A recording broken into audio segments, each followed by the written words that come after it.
Hello नमस्ते, स्वागत छ हजुरहरूलाई नेपाल अनलाइन स्कुलमा।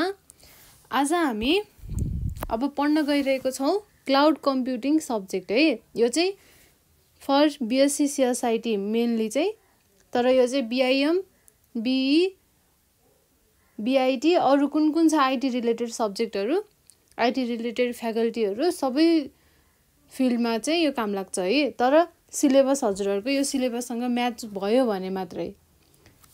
यो चाहिँ मेनली चाहिँ टियुको लागि है। यो 8 सेमेस्टरको सब्जेक्ट हो क्लाउड कम्प्युटिङ भन्ने।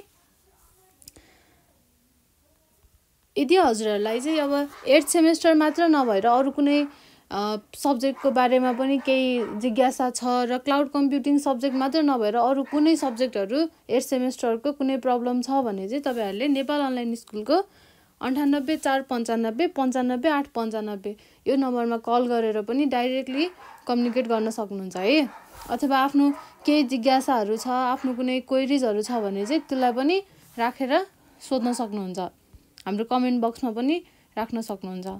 ल अब हामी चाहिँ मेनली सिएसआइटीको कोर्स कन्टेन्टतिर जाउँ है। क्लाउड कम्प्युटिङ सब्जेक्टको कोर्स कन्टेन्टतिर जाउँ।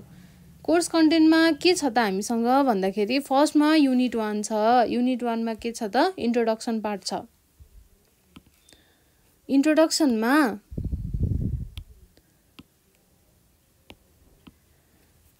क्लाउड कम्प्युटिङको इन्ट्रोडक्सन पार्टमा चाहिँ डिफाइनिङ द क्लाउडको डिफिनेसन, त्यसपछि क्लाउड कसरी, यसको हिस्ट्री हैन, इमर्जेन्स कसरी भयो क्लाउड कम्प्युटिङ, त्यसपछि क्लाउड बेस्ड सर्भिसेसहरू के छ, grid computing or cloud computing, यसको बारेमा यो दुईटा भनेको के हो, यी कुराहरू, कम्पोनेन्ट्स अफ क्लाउड कम्प्युटिङको कम्पोनेन्ट्स, यसको डिप्लोयमेन्ट मोडलहरू त्यहाँभित्र के पर्छ, पब्लिक, प्राइभेट र हाइब्रिड हैन।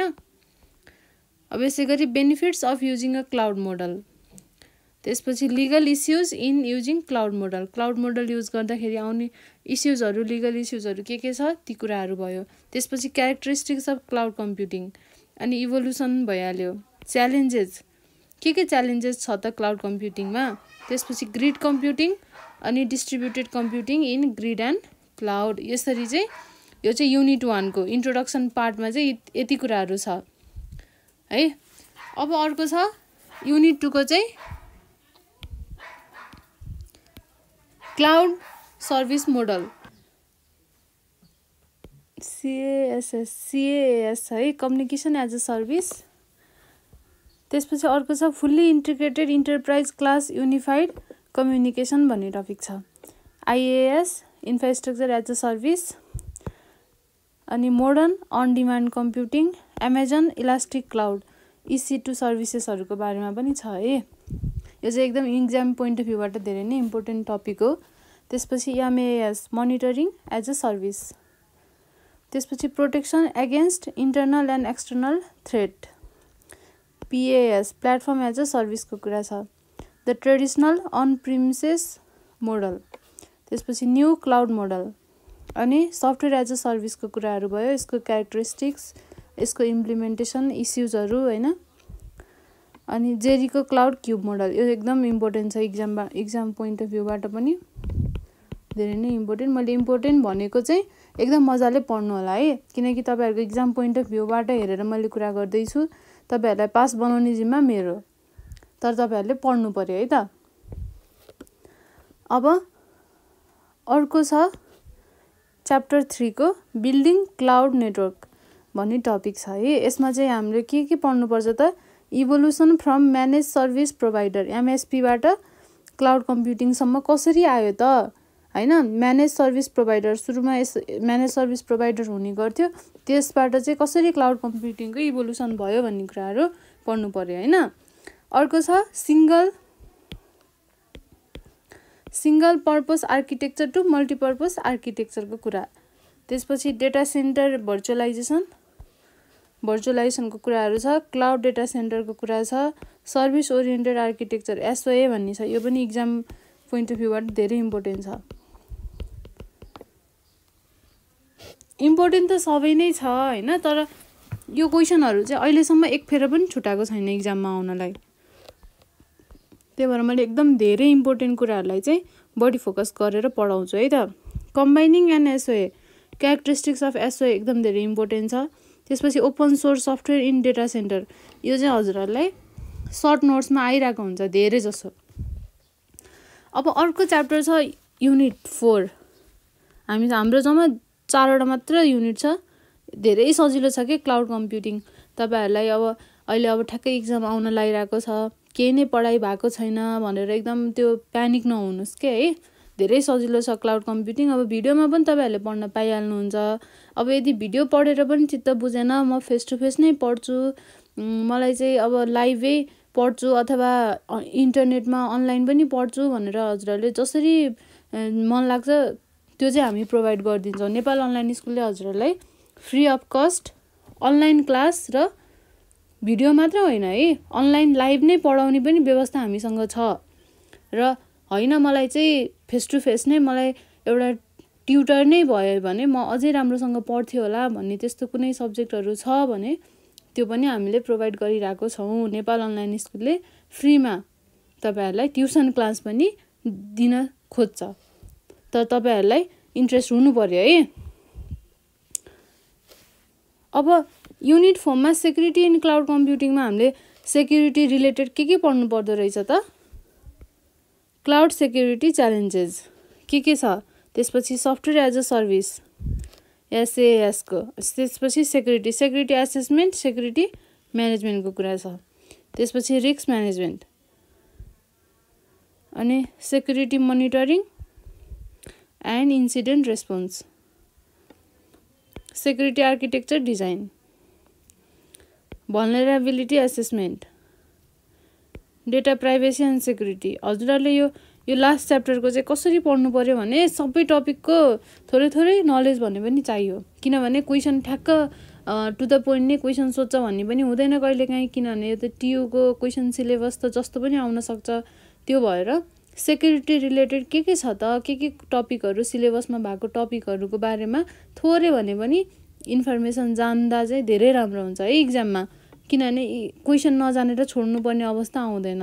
तपाईँहरूले सुनेकै टपिकको क्वेसनहरू आउँछ, त्यो सिलेबसभन्दा बाहिरको टपिक दिँदैन टियुमा होइन। त्यो भएर धेरै सजिलो छ क्लाउड कम्प्युटिङ। यति सोच्नुहोस् कि आजबाट तपाईँहरूले क्लाउड कम्प्युटिङ पढ्न स्टार्ट गर्नुभयो भने 2 दिनमा तपाईँहरूले कम्प्लिट गर्नुहुन्छ, यदि मेरो भिडियो स्टार्टिङदेखि लास्टसम्म राम्रोसँग हेर्नुभयो भने। तपाईँहरूलाई पास गराउने जिम्मा नेपाल अनलाइन स्कुलको है त। ल अर्को छ application security, virtual machine security हो। अब डिजास्टर रिकभरी, यो धेरै इम्पोर्टेन्ट टपिक है।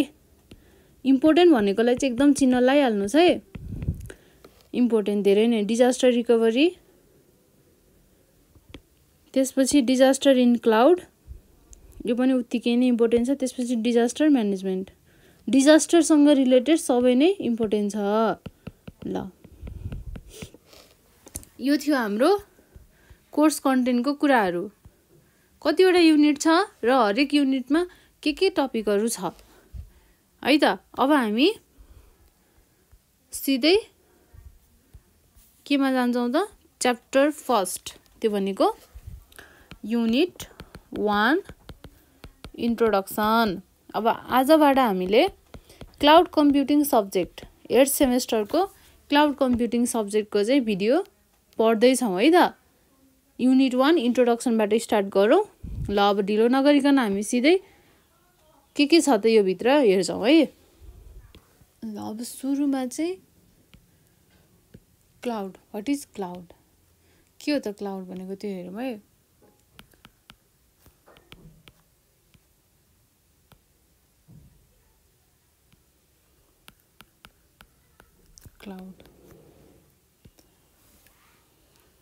क्लाउड भनेको द टर्म, तपाईँहरूलाई मैले चाहिँ नोटको हिसाबले पनि बनाइरहेको छु है, किनभने इक्जाममा त लेख्नु पर्यो, बुझेर मात्र त हुँदैन, कन्टेन्ट पनि चाहियो है। त्यो भएर कन्टेन्टको लागि चाहिँ नोट पनि बनाउनु पर्ने अवस्था हुन्छ, त्यही भएर मैले यसरी मजाले लेखेर तपाईँहरूलाई चाहिँ नोट पनि प्रोभाइड गरिदिइरहेको छु। ल क्लाउड भनेको the term cloud refers to a network or internet cloud भनेको के हो त? इन्टरनेट हो है। In other words,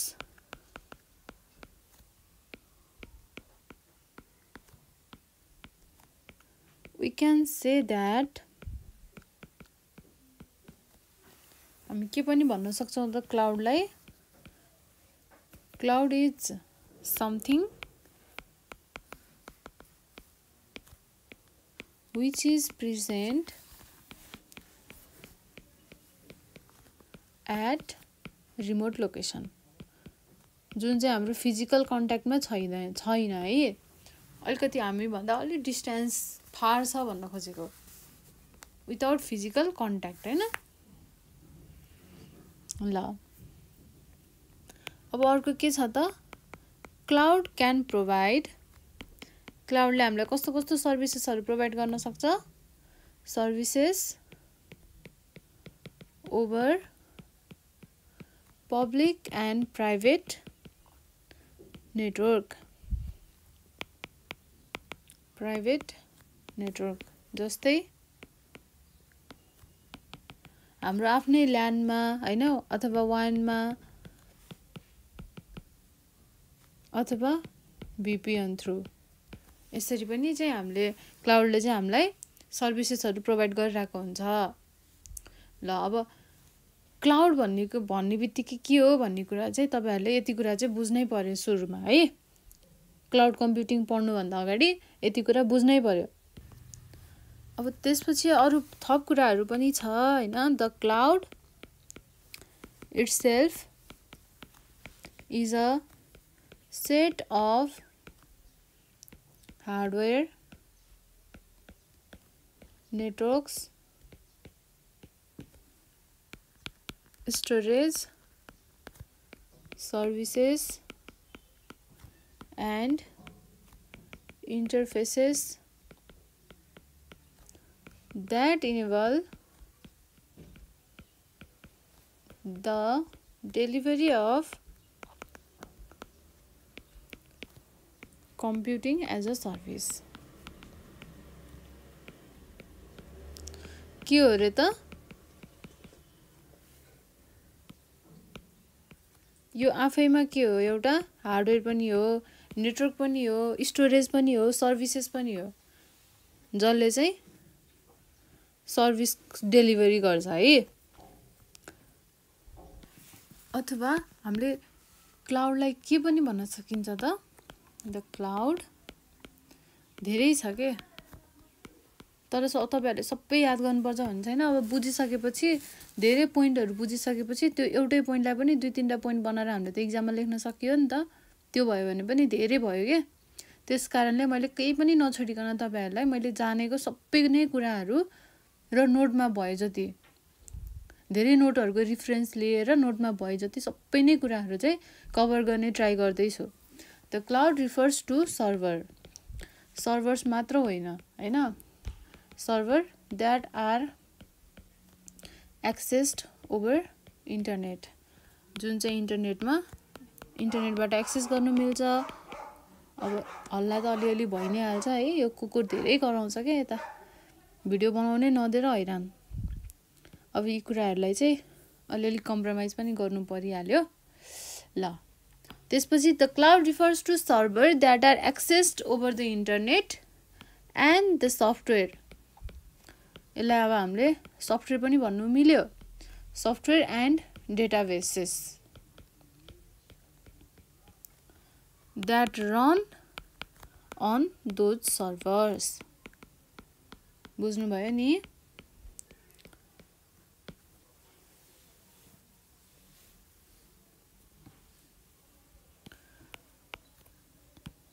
अब applications such as email, त्यसपछि वेब कन्फरेन्सिङ, त्यसपछि customer relationship management,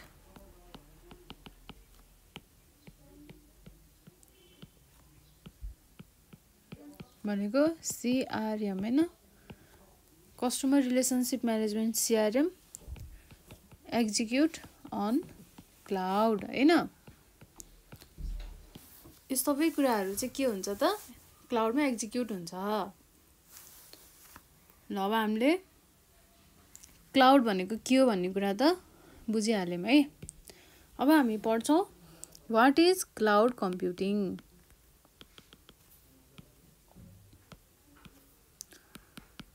cloud computing के हो त क्लाउड कम्प्युटिङ भनेको भन्दाखेरि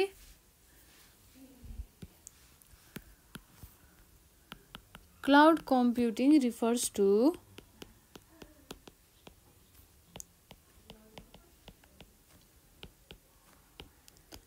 manipulating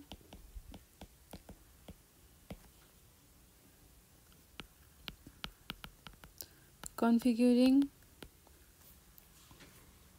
and assessing the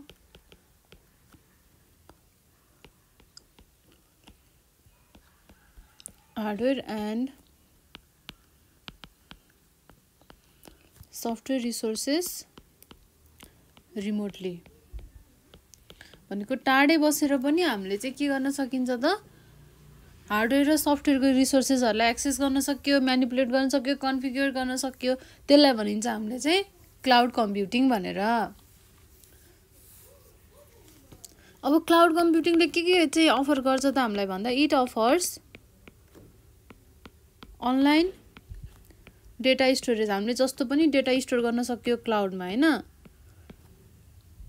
अनि इन्फ्रास्ट्रक्चर राखेर युज गर्न सक्यो। त्यो भनेको के हो त इन्फ्रास्ट्रक्चर एज अ सर्भिस भनेर हामीले IaaS हामीले पढ्छौँ हैन। क्लाउड डिप्लोयमेन्ट मोडलमा हामीले त्यो कुराहरू पनि पढ्छौँ। एन्ड एप्लिकेसन्स ल त्यसपछि अरु के छ त क्लाउड कम्प्युटिङलाई हामीले के पनि भन्न सकिन्छ भन्दाखेरि इज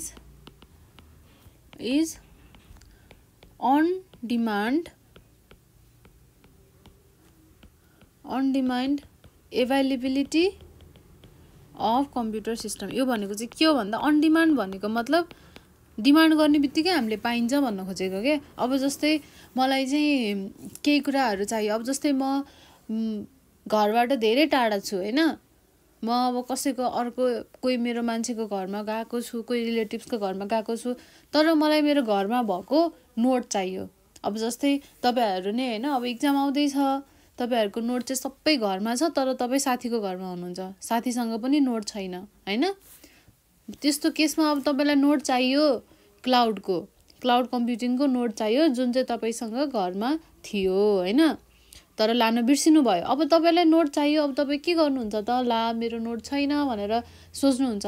तर यदि तपाईले त्यो नोटलाई आफ्नो गुगल ड्राइभमा राख्नु भएको छ हैन अथवा क्लाउडमा अपलोड गर्नु भएको छ, त्यसरी कुनै हजुरको आफ्नो एउटा क्लाउडको एउटा प्लेटफर्ममा चाहिँ राख्नु भएको छ भने चाहिँ के हुन्छ जहाँबाट पनि इन्टरनेटको थ्रु यदि इन्टरनेट छ भने इन्टरनेट थ्रु तपाईले एक्सेस गर्न सक्नुहुन्छ त्यो नोटलाई। घरमै बसी साथीकोमा बसी अथवा मामा घरमा बसी घरको नोटलाई तपाईले एक्सेस गर्न सक्नुभयो। हो त्यसलाई के भन्छ त इज अन डिमान्ड एभाइलेबिलिटी भनेको तपाईले डिमान्ड गर्ने बित्तिकै तपाईलाई चाहिँ एकदम छिटो हाजिर भयो के उति बेलै, त्यसलाई भन्छ अन डिमान्ड। यो चाहिँ क्लाउड कम्प्युटिङको एकदमै मेन क्यारेक्टरिस्टिक्स हो है। तपाईहरुलाई क्यारेक्टरिस्टिक्स अफ क्लाउड कम्प्युटिङ भनेर नि एक्जाममा सोध्न सक्छ। यो कुरा चाहिँ बुझ्नु पर्यो। Cloud computing is on demand availability of computer system resources specially चाहिँ के हो त भन्दा डेटा स्टोरेज। अब हामीसँग हार्ड ड्राइभ हुँदैन। हार्ड ड्राइभ किन्दाखेरि धेरै हार्ड ड्राइभ किन्नु पर्यो। अब 1-2 टेराबाइटको त्यसरी किन्यो, त्यो भन्दा धेरै त हामीले त युज गर्न पाउँदैनौँ स्पेस हैन। हो त्यो बेलामा के हुन्छ त क्लाउडमा अपलोड गर्यो भने हामीले मन्थली इयरली पेमेन्ट गर्यो हैन, त्यसपछि हामीले एउटा स्टोरेज लिन्छौँ आफ्नो डेटाहरुलाई, आफ्नो भ्यालुएबल इन्फर्मेसनहरुलाई चाहिँ त्यहाँ स्टोर गर्ने भनेर हामीले क्लाउडसँग त्यो एउटा किन्छौँ हैन स्टोरेज किनेर हामीले आफ्नो डेटालाई चाहिँ स्टोर गर्छौँ। अब resources specially data storage and computing power.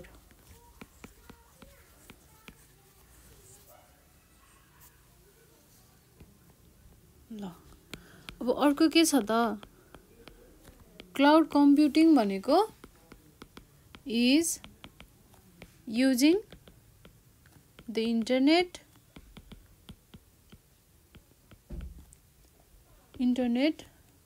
to access someone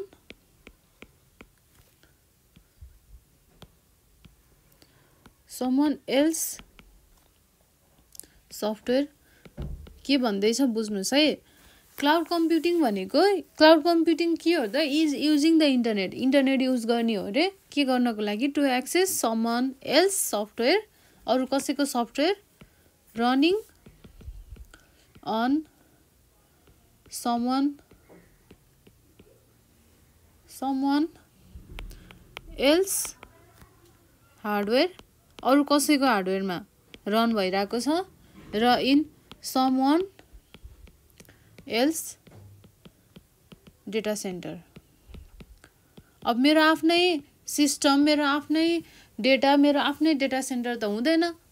cloud भनेको के हो त, इन्टरनेटबाट, इन्टरनेट युज गरेर अरू कसैको सफ्टवेयर, अरू कसैको हार्डवेयरमा रन भइरहेको छ र अरू कसैको डेटा सेन्टरमा एक्जिस्ट भइरहेको छ। त्यस्तो खालको केही पनि कुरालाई चाहिँ हामीले एक्सेस गरिन्छ इन्टरनेट थ्रु भने त्यसलाई हामीले के भन्न सकिन्छ त, क्लाउड कम्प्युटिङ भन्न सकिन्छ। अब धेरै कुरा बुझ्नुभन्दा जस्ट यति पोइन्टलाई चाहिँ तपाईँहरूले मजाले याद गर्नु पर्यो होइन। अब हामीले अर्को के भन्न सकिन्छ त, क्लाउड कम्प्युटिङले हामीलाई के गर्छ भन्दा, offers platform independency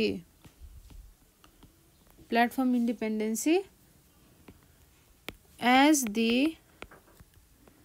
software is required to be installed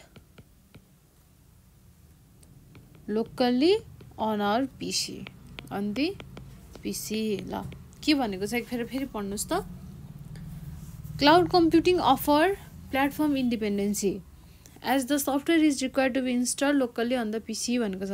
offer platform independency, यो चाहिँ प्लेटफर्म इन्डिपेन्डेन्ट हुँदैन के भन्न खोजेको मतलब, जहाँबाट पनि हामीले एक्सेस गर्न सकियो, जहाँसुकै होस्, लोकेसन कहाँ होला, के होला, कति टाढा होला, कति मिटरको डिस्टेन्स, कति किलोमिटरको डिस्टेन्स, त्यस्तो केही पनि हुँदैन के। यति हो कि हामीले कुनै पनि एउटा सफ्टवेयरलाई चाहिँ is required to be install locally on the PC, हामीले आफ्नो सफ्टवेयर, कुनै एउटा सफ्टवेयरलाई आफ्नो PCमा इन्स्टल गर्नु पर्यो होइन। त्यसरी पनि हामीले चाहिँ सफ्टवेयरहरूलाई लिन सकिन्छ, सफ्टवेयर एज अ सर्भिस होइन, क्लाउड थ्रु। अब यस्तै कुराहरू चाहिँ क्लाउड कम्प्युटिङको कुराहरू भयो। त्यही भएर हामीले के भन्न सकिन्छ त, hence cloud computing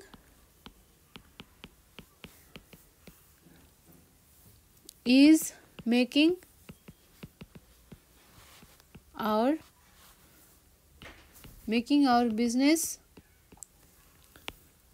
applications mobile and collaborative भनेको एकदम मोबाइल फ्रेन्डली हैन।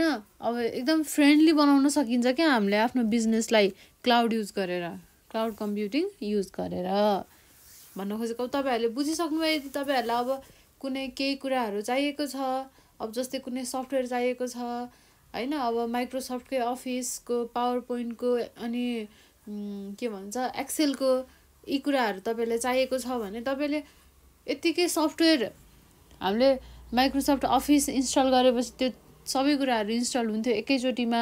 तर मलाई त्यसरी नगरिकन हैन, ल्यापटप आफ्नो डिभाइसमा नहालिकन म चाहिँ अनलाइन युज गर्छु भने पनि तपाईले अनलाइन पनि युज गर्न सक्नुहुन्छ नि त। हो त्यसलाई के भन्छ त, सफ्टवेयर एज अ सर्भिस। अब त्यो सफ्टवेयरलाई चाहिँ तपाईँहरूले क्लाउडबाट युज गरेर लिन पाउनुभयो, आफ्नै डिभाइसमा इन्स्टल गरेर भन्दा पनि हो। यस्तै कुराहरूले चाहिँ के गराउँछ त, हाम्रो बिजनेसलाई चाहिँ एकदमै मोबाइल बनाउँछ। जतासुकै हामीले लिएर हिँड्न सकियो, जसरी जताबाट पनि हामीले एक्सेस गर्न सकियो होइन।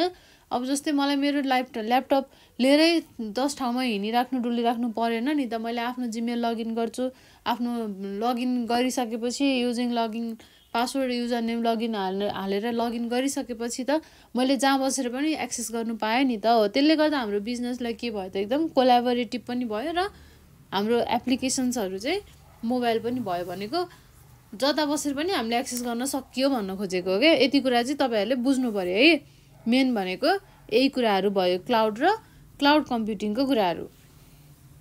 ल अब कम्पोनेन्ट्स अफ क्लाउड हेरौँ है त। क्लाउडभित्रको कम्पोनेन्ट्स के छ, अथवा यसलाई के पनि भनिन्छ, the old of a cloud has lots of participants भनेर भनिन्छ। पार्टिसिपेन्ट्स भन्दा पनि हामीले यसलाई चाहिँ कम्पोनेन्ट्स पनि भनौँ है त। के हुन्छ त, एउटा हुन्छ इन्ड युजर भनेको हामी भयो, मान्छे। त्यसपछि बिजनेस म्यानेजमेन्ट, त्यसपछि हुन्छ अर्को क्लाउड सर्भिस प्रोभाइडर। हामीलाई कसले चाहिँ त्यो सर्भिस प्रोभाइड गरिरहेको छ, त्यो मान्छे पनि त चाहियो नि त होइन। कसले युज गरिरहेको छ, कसले चाहिँ प्रोभाइड गरिरहेको छ।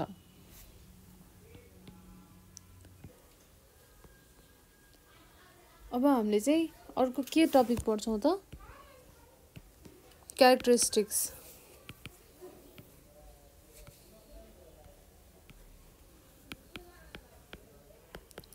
क्यारेक्टरिस्टिक्स अफ क्लाउड कम्प्युटिङ है। क्लाउड कम्प्युटिङको क्यारेक्टरिस्टिक्स के छ त हो। यो चाहिँ एकदमै धेरै चाहिँ इक्जाममा एकदम धेरै इम्पोर्टेन्ट, धेरै है, भेरी भेरी भेरी इम्पोर्टेन्ट। ल यो चाहिँ आउँछ नै आउँछ, स्योरै आउँछ। ल अब आउँछ त पालो क्यारेक्टरिस्टिक्स के छ त। क्लाउड कम्प्युटिङको क्यारेक्टरिस्टिक्स भनेको मेन म लेख्छु है त, इलास्टिसिटी एन्ड स्केलेबिलिटी। इलास्टिक छ र स्केलेबिलिटी छ। त्यसपछि अर्को छ सेल्फ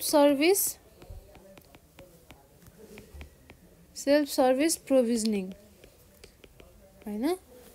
त्यसपछि अर्को छ ब्रोड नेटवर्क एक्सेस। त्यसपछि अर्को छ बिलिङ एन्ड मिटरिङ अफ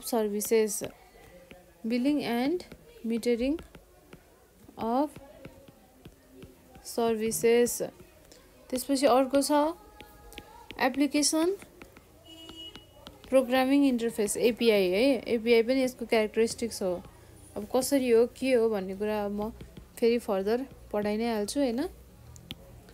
तर यति पोइन्ट चाहिँ बुझ्नै पर्यो है। यति पोइन्ट चाहिँ यसको के हो, क्यारेक्टरिस्टिक्स हो क्लाउड कम्प्युटिङको। यो धेरै इम्पोर्टेन्ट टपिक हो। अब हामी फर्स्ट पोइन्ट हेर्छौँ। फर्स्ट पोइन्टमा के छ त, elasticity and scalability.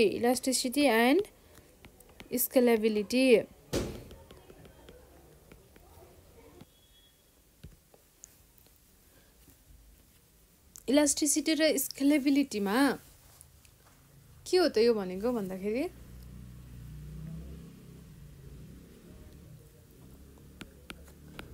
The service provider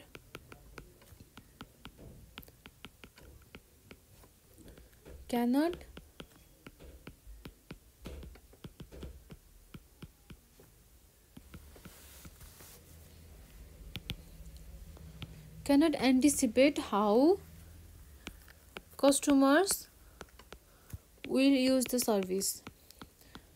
के भनेको भन्दाखेरि सर्भिस प्रोभाइडरलाई त थाहा हुँदैन नि त उसको कस्टमरले चाहिँ कसरी सर्भिसहरू युज गर्छ भन्ने कुरा उसले प्रेडिक्ट गर्न सक्छ त सक्दैन नि उसले कसरी गर्छ भन्ने कुरा नै थाहा हुँदैन जस्तै अब कुनै कस्टमरले one customer might use the service 3 times a year भनेको एक वर्षमै 3 चोटि पनि युज गर्न सक्छ कसैले हैन during their sale during peak selling season अब जस्तै अब जब यो चैत वैशाख जेठ लाग्छ त्यति बेला यो स्टेसनरीहरुको धेरै एउटा सेलिङ हुन्छ नि त हैन त्यति बेला सिजन हुन्छ उनीहरुको अब जस्तै यो बियाहरुको सिजनमा धेरै फोटोग्राफीको सिजनहरु हुन्छ त्यसपछि यो डिजाइनर ड्रेसहरुको सिजन हुन्छ एउटा पिक सेलिङ सिजन हुन्छ हो त्यस्तै हरेक ठाउँमा पनि उनीहरुको चाहिँ आफ्नै एउटा पिक सेलिङ सिजन हुन्छ अब जस्तै त्यही चीजलाई चाहिँ युज गरेर कस्टमरले क्लाउडको सर्भिसलाई एक वर्षमा 3 फेर पनि लिन सक्छ अथवा कसैले एक वर्षमा एक फेर पनि नलिएर 2-3 वर्षमा मात्र 1-2 फेर मात्र लिएको त्यस्तो पनि हुन सक्छ नि त भन्न खोजेको थाहा हुँदैन सर्भिस प्रोभाइडरलाई उले कसरी चाहिँ सर्भिस लिइराको छ कसरी लिन्छ अब पछि फर्दर भनेर चाहिँ त्यो के हुन्छ त उनीहरुलाई थाहा हुँदैन थाहा नभएपछि उनीहरुले प्रेडिक्ट गर्न सक्छ त सक्दैन अब यस्तो केसमा times a year during peak selling season whereas अब अनदर माइट अब अरूले चाहिँ के हुन सक्छ त another might use it as a primary development platform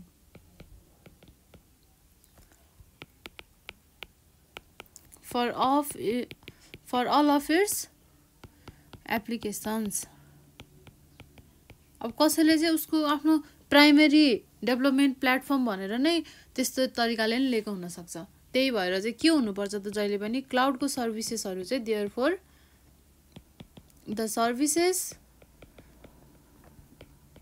need to be available 24/7 जति बेला पनि अवेलेबल हुनु पर्यो available all the time 24/7 भनेको 24 hours a day and 7 days a week भन्न खोजेको अब यस्तो भयो भने इलास्टिसिटी भयो के अब धेरै युज गर्न खोज्यो भने पनि उले पायो हैन धेरै टाइम सम्म युज गर्नु पायो भने पनि उले पायो थोरै टाइम सम्म युज गर्नु पायो भने पनि उले पायो भनेको इलास्टिक भयो नि त हैन अब अर्को भनेको स्केलेबिलिटी भनेसी and it has to be designed cloud सर्भिसेसहरु चाहिँ कसरी कस्तो तरिकाले डिजाइन गर्नुपर्छ त भन्दाखेरि to scale upward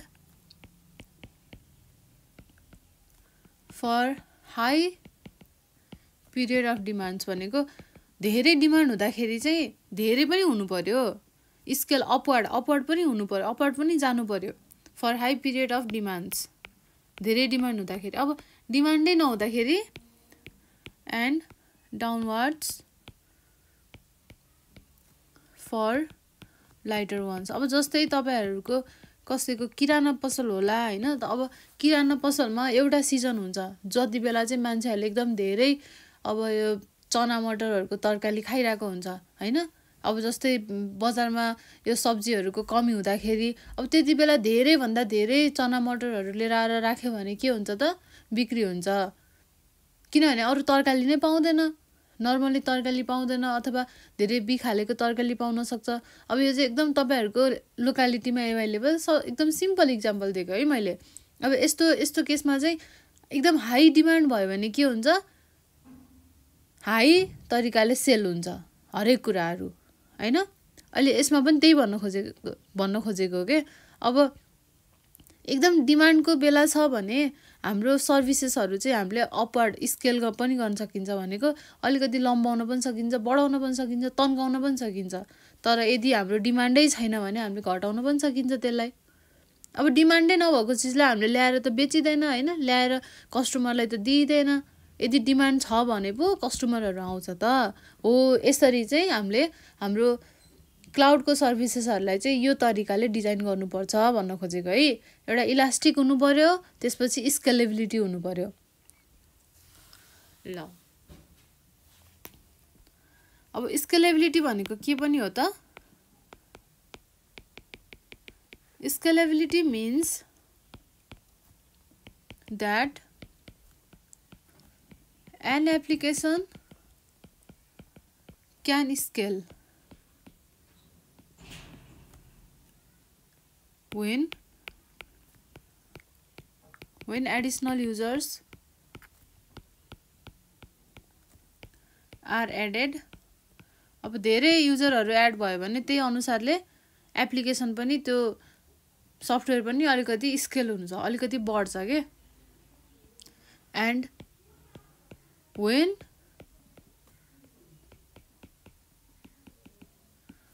the application's requirement change।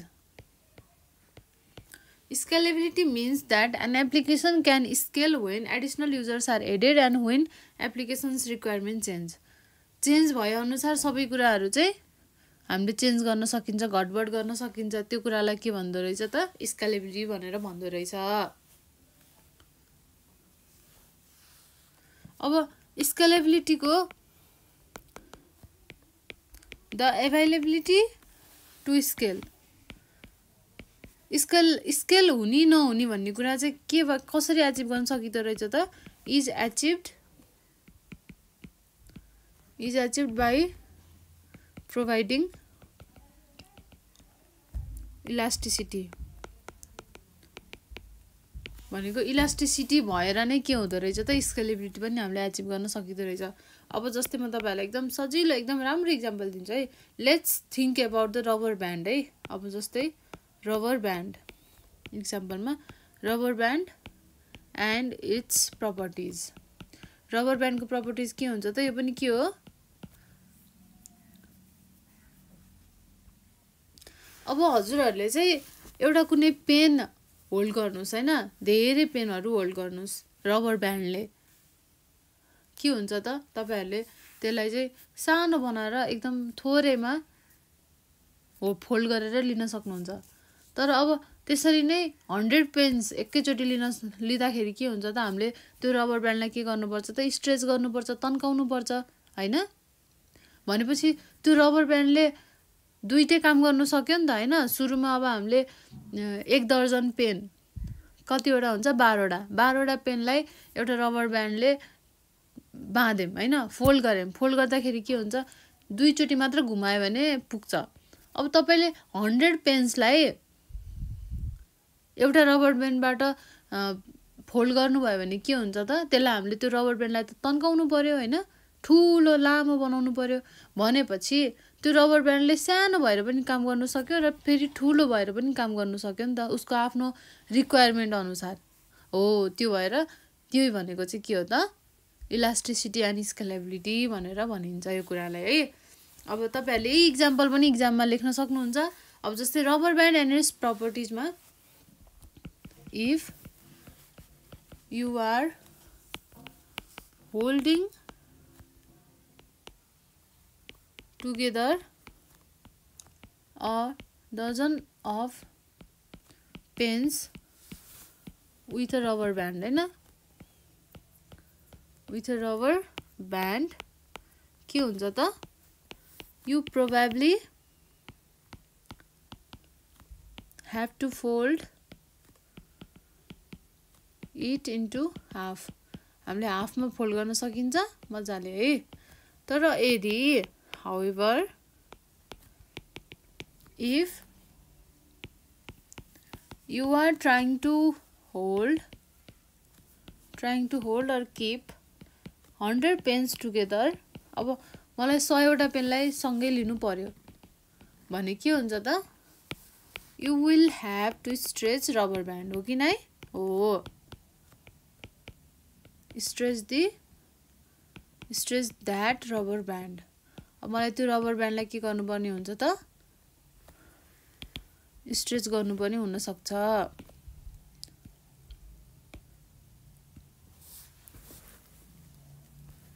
ल भनेपछि why can a rubber band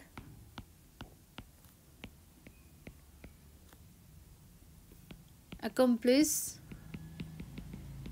both tasks किन गर्न सक्छ त रबर ब्यान्डले दुईटै टास्कलाई भन्दा सिम्पली के हुन्छ त यो इट इज इलास्टिक यो के हुन्छ एकदम इलास्टिक हुन्छ and so is the cloud भनेको क्लाउड पनि यस्तै इलास्टिक हुँदो रहेछ हैन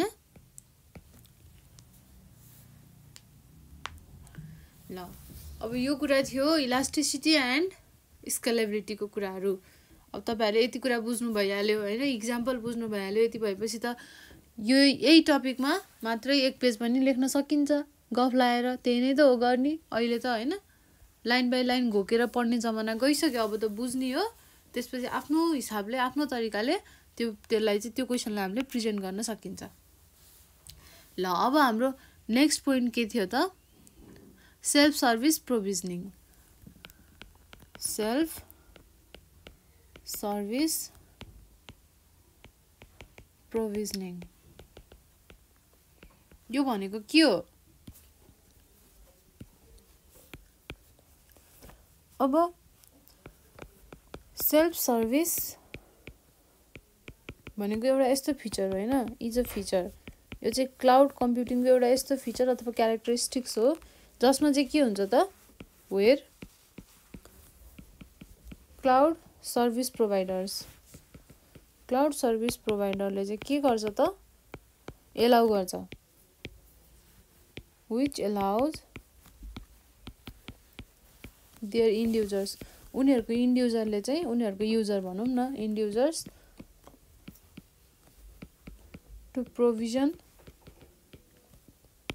resources by themselves उनीहरु आफै नै रिसोर्सेसहरुलाई चाहिँ युज गर्न सकिरा हुन्छ हैन and set up or launch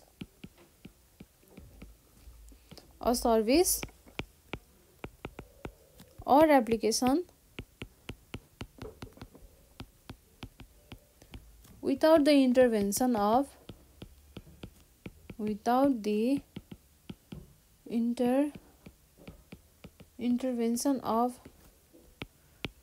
dedicated IT personnel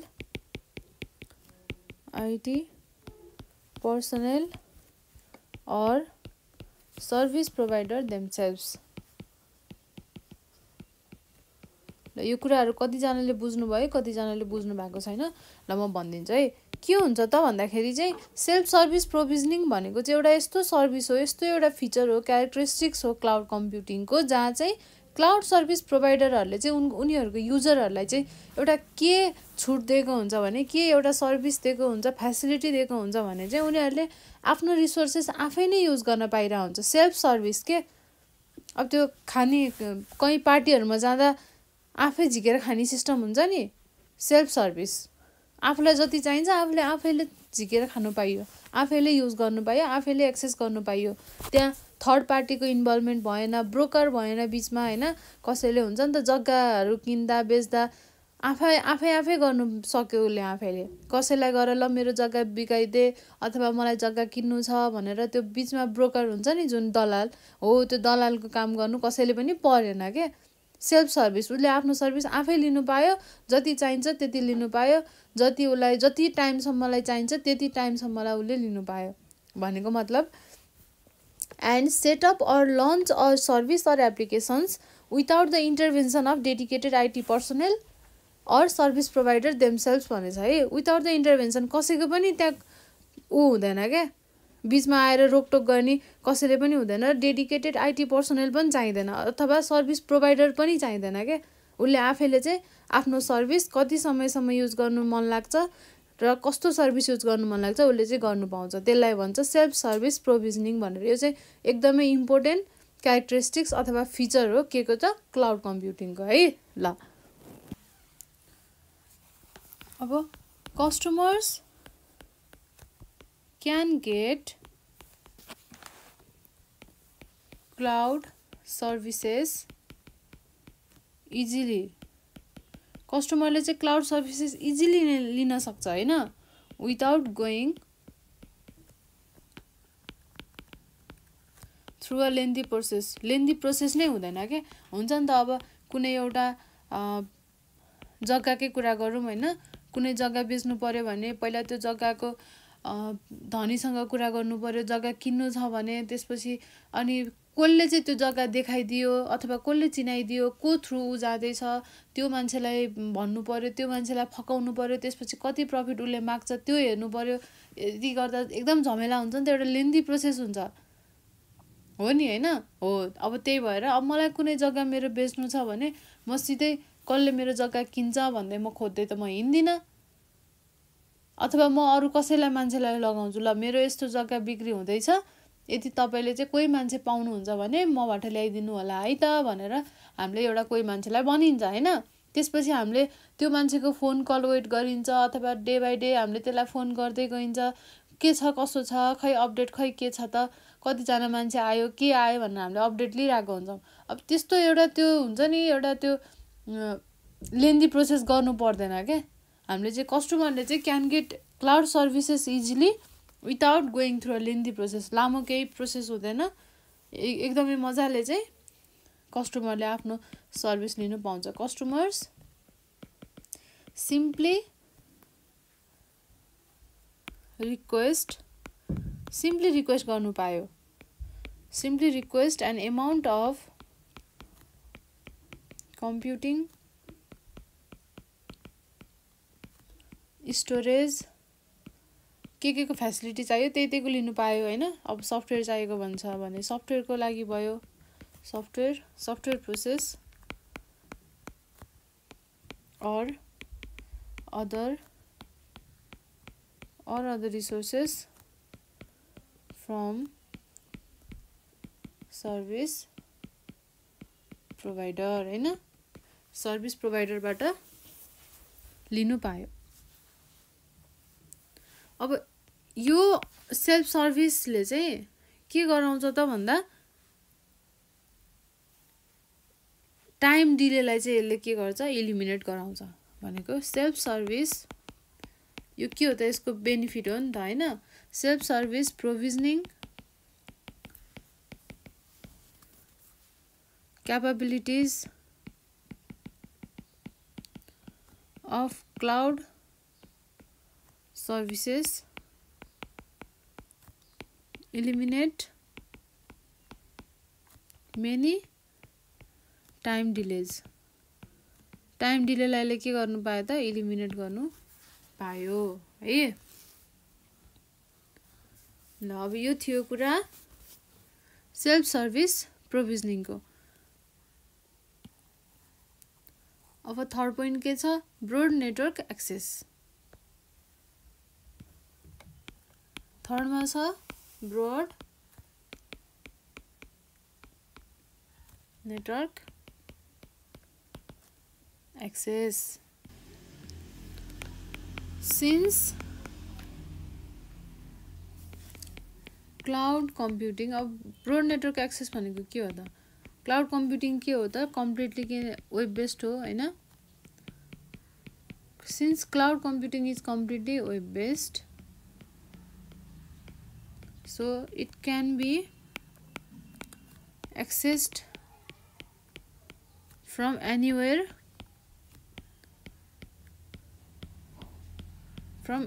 जहाँबाट पनि र at any time भनेको जहाँबाट जति बेला पनि जसरी पनि चाहिँ के गर्नु पायो त, त्यो सर्भिसलाई चाहिँ एक्सेस गर्नु पायो, त्यसलाई भनिन्छ हामीले ब्रोड नेटवर्क एक्सेस भनेर भनिन्छ है त। अब यसै गरी हाम्रो अर्को पोइन्ट के छ त, billing and metering of services. BILLING billing and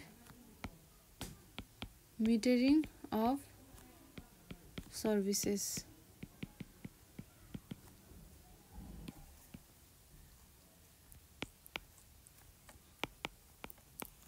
many cloud services are not free of cost.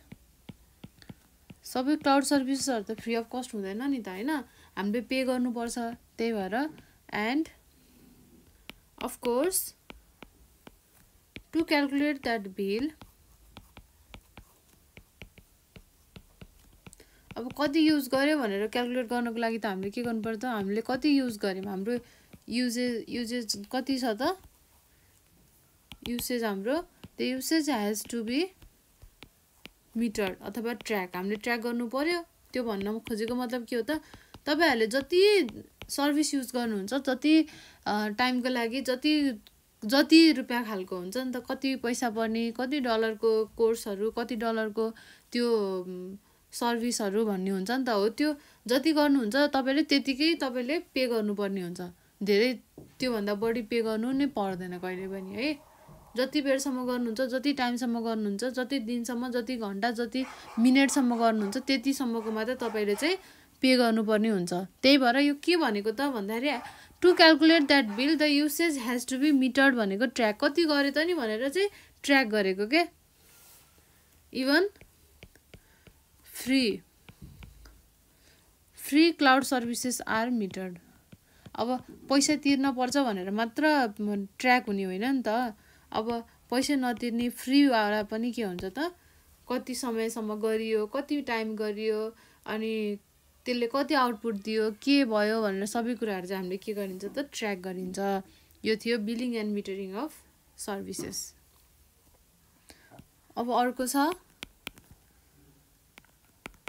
Application programming interfaces भनेको एपीआई।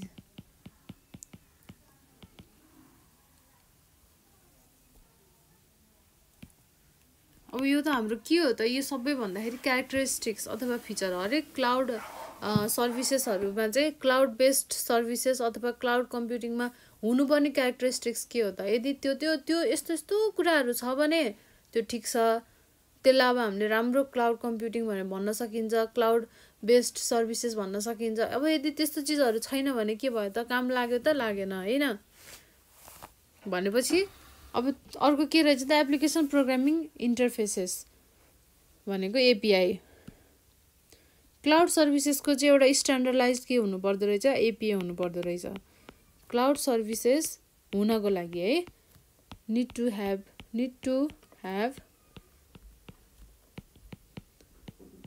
standardized API हैन।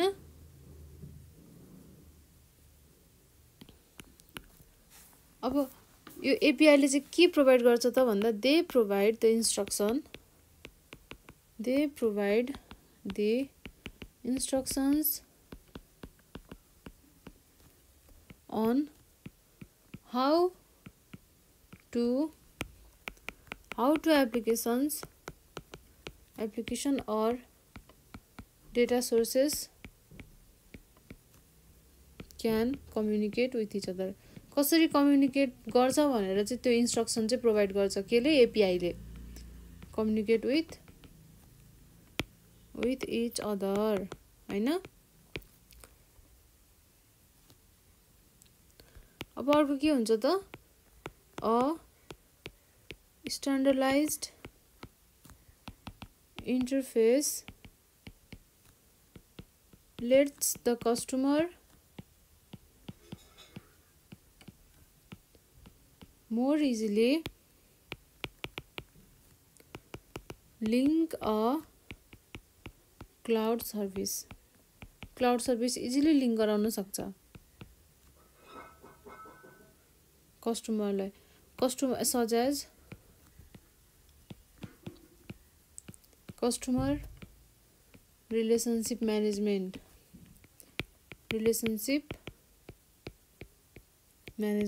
system। यसरी नै चाहिँ customer relationship management system CRM यसरी नै चाहिँ के गर्न सक्छ, लिङ्क गराउन सक्छ इजिली कस्टमरलाई क्लाउड सर्भिससँग। ल अब यो सबै यस्तो सबै के हुनु पर्यो, खुबी हुनु पर्यो, यो सबै क्यापेबिलिटिज हुनु पर्यो केमा चाहिँ, क्लाउड कम्प्युटिङमा। त्यो भनेकै के हो, क्यारेक्टरिस्टिक्स अफ क्लाउड कम्प्युटिङ। ल तपाईँहरूले यो 5वटा पोइन्ट चाहिँ एकदमै मजाले याद गर्नुपर्ने हुन्छ। तपाईँहरूलाई यो जाँचमा सोध्यो 100% सोध्छ, क्यारेक्टरिस्टिक्स अफ क्लाउड कम्प्युटिङ भनेर 100% सोध्छ है।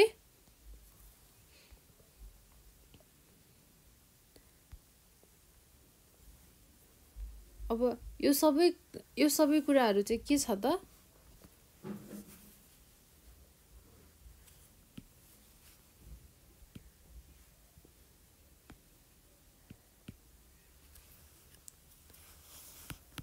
दिज सर्भिसेस, यो भनेको के हो, क्लाउड सर्भिसेस हैन। These services are broadly categorised. के गर्दैछ त, ब्रोडली क्याटेगोराइज गरेको छ। केमा गरेको छ त,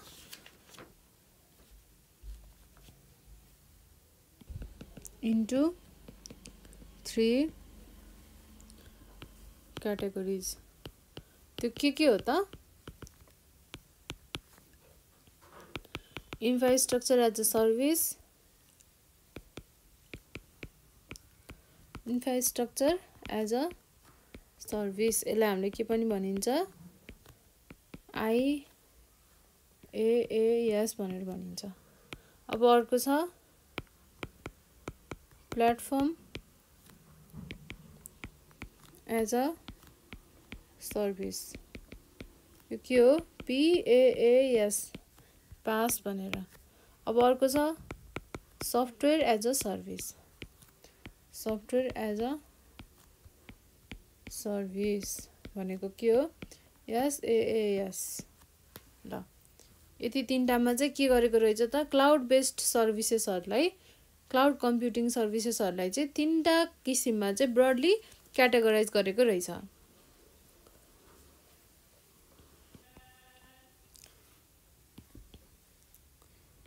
ल अब हामीसँग अहिलेलाई सपोज एउटा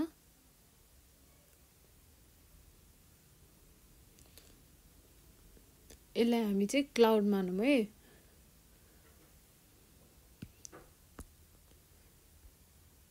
अब मसँग यहाँ एउटा के छ, डेस्कटप छ, यहाँ एउटा के छ,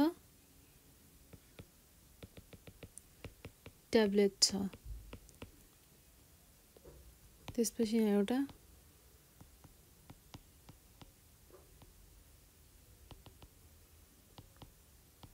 यो चाहिँ फोन भयो हैन।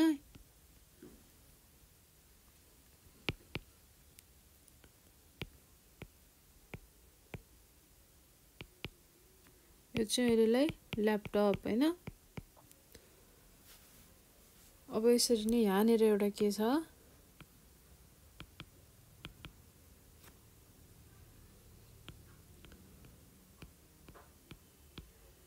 सर्भर छ। यो चाहिँ के हो त, सर्भर हो। ल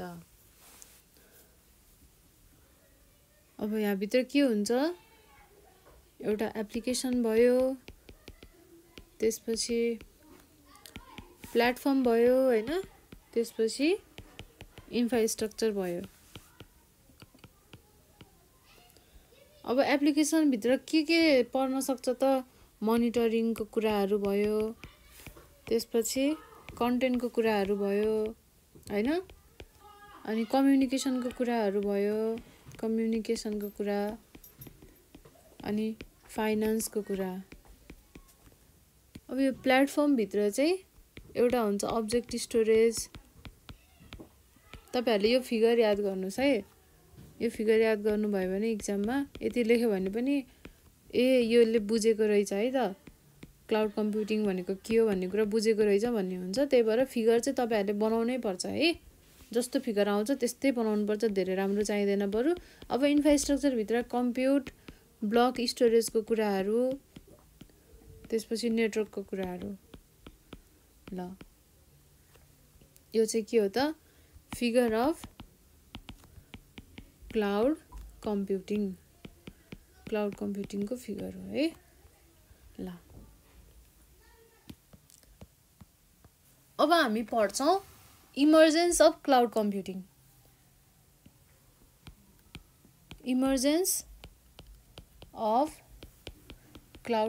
क्लाउड कम्प्युटिङ चाहिँ कसरी आयो त हैन त्यो कुरा हामी हेर्छौं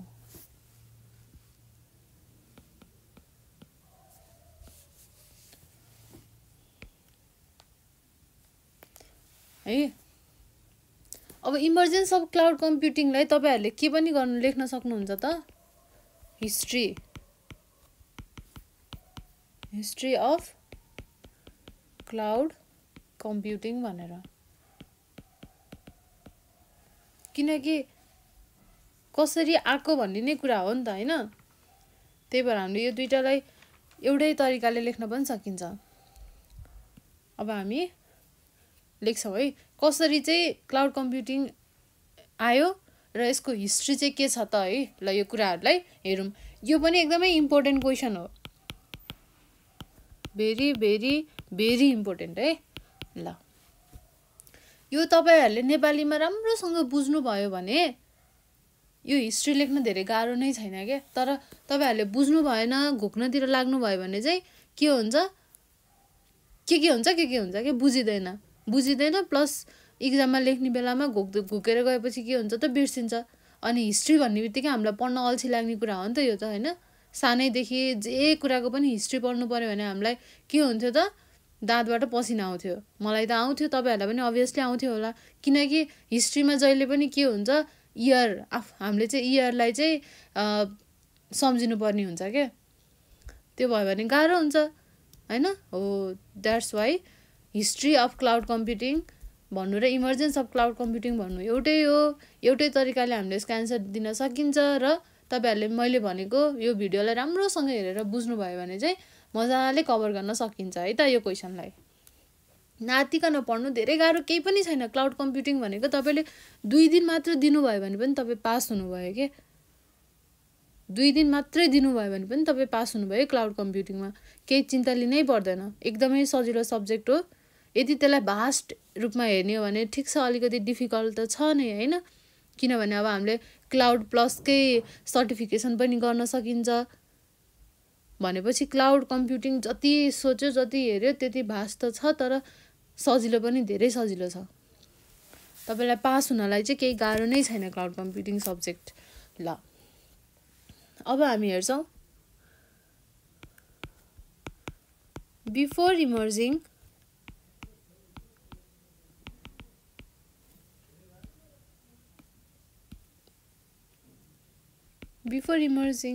द क्लाउड कम्प्युटिङ आउनु भन्दा अगाडि के थियो त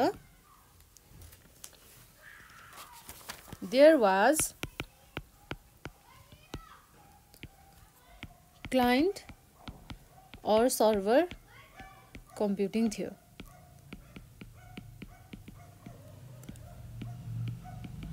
which is basically a के हो त सेन्ट्रलाइज्ड स्टोरेज हो एक ठाउँमा मात्र त्यो चाहिँ सेन्ट्रलाइज्ड स्टोरेज हैन in which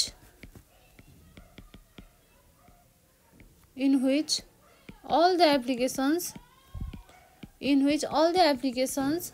all the datas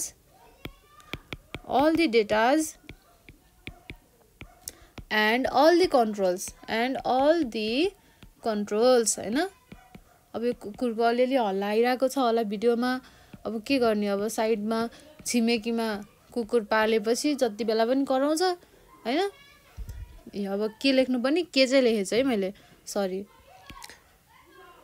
अब केटकेटी पनि हल्ला गरिराछन् अब यो हल्लामा है कति गाह्रो हुन्छ के भिडियो बनाउन तर के गर्ने अब कसैले बुझ्दिदैन हल्ला मात्रै गर्छन् अब यो भिडियोमा हल्ला आइराको हुन्छ त्यसले गर्दा तपाईहरुलाई डिस्टर्ब पनि होला तर प्लिज माइन्ड नगरिकन चाहिँ अब यो हल्लालाई अलिकति बाइकआउट गरेर चाहिँ पढ्नु होला है and all the controls are resided on the server side भनेको सबै कुराहरू के हुन्छ त क्लाइन्ट सर्भर कम्प्युटिङमा के हुन्छ त बेसिकली के हो यो सेन्ट्रलाइज स्टोरेज हो एक ठाउँमा मात्र सबै कुरा स्टोर हुन्छ तर त्यो चीज कहाँ हुन्छ त भन्दाखेरि सर्भर साइडमा अन द सर्भर साइड अब पहिला यो थियो है क्लाउड कम्प्युटिङ आउनु भन्दा पहिला यो थियो अब यो हुँदाखेरि के हुन्थ्यो त if a single user wants to access specific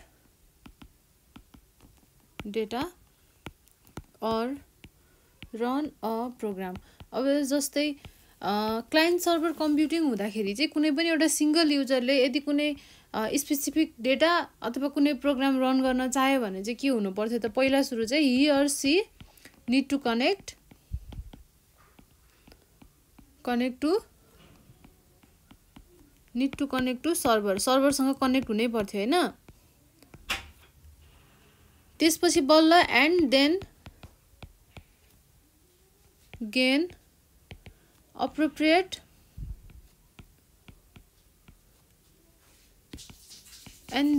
appropriate access हैन then only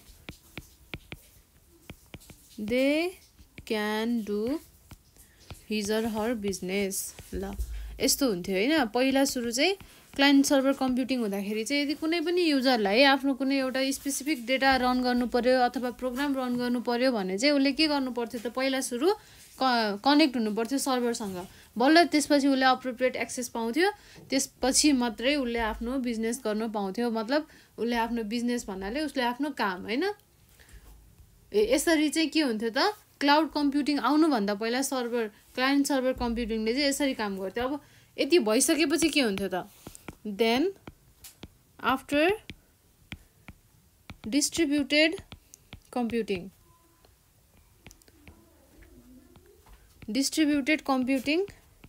came into picture भनेको अब क्लाइन्ट सर्भर कम्प्युटिङ सकिसकेपछि चाहिँ डिस्ट्रिब्युटेड कम्प्युटिङ आयो के came into picture where all the computers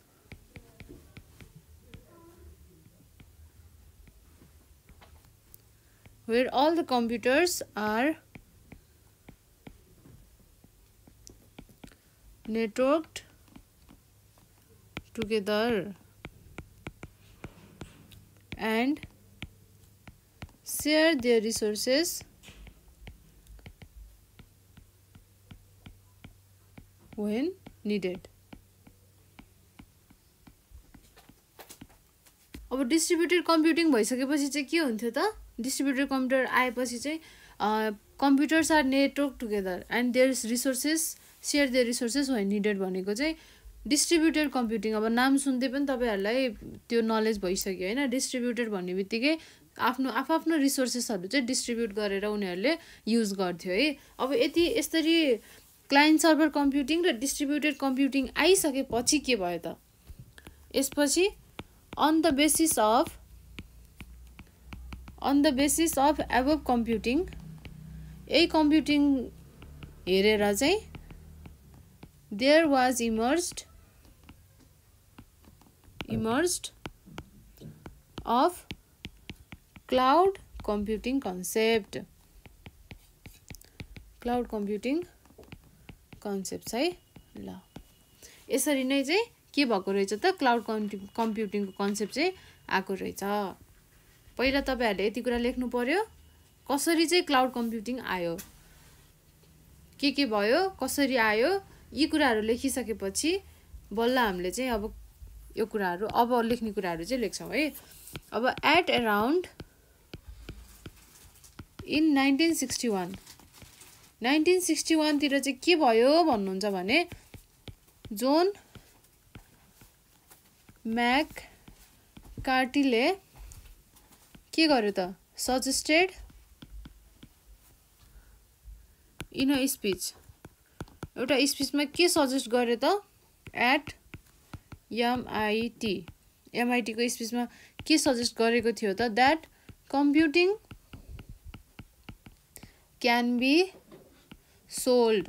हामीले कम्प्युटिङलाई चाहिँ हामीले बेच्न सकिन्छ, किनबेच गर्न सकिन्छ। सोल्ड लाइक अ युटिलिटी, कुनै पनि एउटा भाडा वस्तु होइन के अब्जेक्ट जसरी चाहिँ हामीले त्यसलाई चाहिँ बेच्न सकिन्छ भनेर भन्नुभयो अरे होइन। जोन म्याककार्टीले चाहिँ 1961 मा एउटा कुनै स्पिचमा सजेस्ट गर्नुभयो। जस्ट लाइक वाटर, हामीले पानी होइन अब इलेक्ट्रिसिटी जसरी नै हामीले चाहिँ कम्प्युटिङलाई पनि हामीले सोल्भ गर्न सकिन्छ भनेर कुरा राख्नुभयो अरे। अब हो यो कुरा चाहिँ it was a brilliant idea होइन, हामीले सकिन्छ। अब सबैलाई त्यो आइडिया चाहिँ मन पर्यो। It was a brilliant idea. अब त्यसरी नै त्यो आइडिया मात्र राख्नु भएको थियो त्यति बेलामा होइन।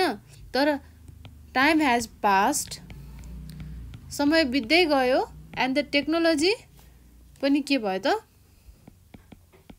And the technology got that idea. त्यो आइडिया चाहिँ मन पर्यो। टेक्नोलोजी चेन्ज हुँदै जाँदाखेरि चाहिँ अब टाइम चेन्ज हुँदै गयो, टेक्नोलोजीहरू पनि नयाँ नयाँ टेक्नोलोजीहरू आउँदै गयो। आउँदै जाँदा चाहिँ त्यो बेलाको 1961 मा भनेको त्यो कुरालाई चाहिँ त्यो आइडिया चाहिँ मन परेर आफ्टर केही फ्यु इयर्स क्लाउड कम्प्युटिङ चाहिँ इमर्ज भयो। And after few years cloud computing emerged. ल तपाईहरुले यति कुरा त अब बिर्सिनु हुँदैन नि त कहिले पनि होइन। अब यही कुरा लाइन बाइ लाइन नपढे पनि तपाईहरुलाई यति कुरा त थाहा हुन्छ। के कुरा भन्दाखेरि क्लाउड कम्प्युटिङ आउनुभन्दा अगाडि के भयो त, क्लाइन्ट सर्भर कम्प्युटिङ आयो। त्यसमा के हुन्थ्यो, एउटा सेन्ट्रलाइज स्टोरेज हुन्थ्यो, त्यहाँबाट चाहिँ सबै कुराहरू चाहिँ सर्भर साइडमा त्यसरी चाहिँ कन्ट्रोल हुन्थ्यो होइन। अब सिंगल युजरले लिनु पर्यो भने पहिला ऊ क्लाइन्ट सर्भरसँग चाहिँ कनेक्ट हुनु पर्थ्यो, त्यहाँबाट मात्र उसले एक्सेस पाउँथ्यो होइन। हो अब यो कुरा भयो। अब यो भइसकेपछि के भयो त, डिस्ट्रिब्युटेड कम्प्युटिङ आयो। अब डिस्ट्रिब्युटेड कम्प्युटिङमा के हुन्थ्यो त, सेयर डिस्ट्रिब्युट गरेर काम हुन्थ्यो। अब त्यो पनि भइसकेपछि यही दुईटा कुराहरूबाट चाहिँ क्लाउड कम्प्युटिङको कन्सेप्ट आयो। अब जुन कन्सेप्ट चाहिँ कसले ल्याएको थियो त 1961 मा, जोन म्याककार्टीले सजेस्ट गरेको थियो एउटा स्पिचमा।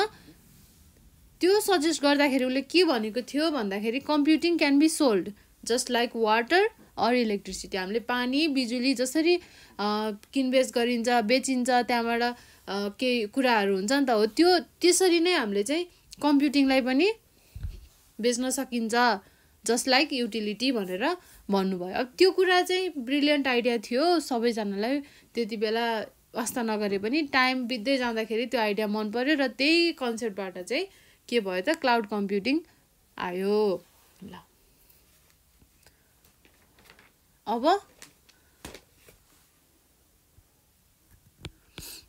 इन 1990s, अब 1990s मा के भयो त,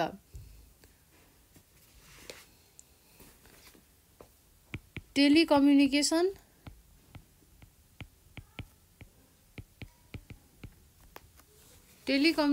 companies who previously offered primarily dedicated point to point